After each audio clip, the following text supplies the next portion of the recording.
দর্শক, ইফতার বাজারের খবর জানবো। টাঙ্গাইল থেকে আমাদের সাথে যোগ দিচ্ছেন সহকর্মী শামীম আল মামুন। শামীম, কেমন জমেছে ইফতার বাজার? কোন ধরনের খাবারের চাহিদা বেশি টাঙ্গাইলে?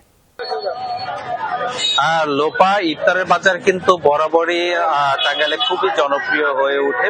ড্রিঙ্কও এখন রিয়েল ফ্রুট পাল্প ও নাটে চেরি সহ নতুন প্যাকে নতুন স্বাদে।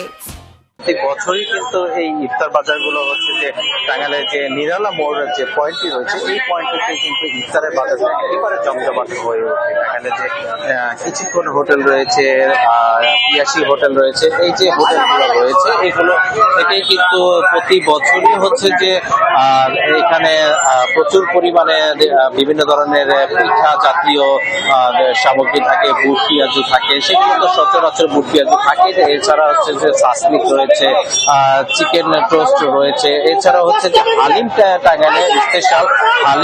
হালিমের কারণে হচ্ছে যে টাঙ্গাইলে প্রায় এই যে হোটেলে আমি দাঁড়িয়ে রয়েছি, এই হোটেলটিতে হালিমের মাংস হচ্ছে যে প্রায় 20 কেজির মাংস এবং প্রায় 80 কেজির মতো হচ্ছে যে হালিম বিক্রি হয়। এছাড়া আপনি বুঝতেই পারছেন যে এই যে হালিম, এটি হচ্ছে যে একটি হোটেলে কিন্তু প্রায় 80 কেজির মতো হালিম বিক্রি হয়। তার মানে হচ্ছে যে টাঙ্গাইলে যতগুলো হোটেল রয়েছে সেই রেস্টুরেন্ট গুলোতে কিন্তু প্রচুর হালিম বিক্রি হয় এবং এই হালিমটাই হচ্ছে যে টাঙ্গাইলের হচ্ছে যে স্পেশাল। এছাড়া হচ্ছে যে জিলাপি যে রয়েছে, সেই জিলাপিটা হচ্ছে যে ইফতারের সময় মানুষ খুবই পছন্দ করে এবং এগুলো প্রচুর পরিমাণে বিক্রি হয়।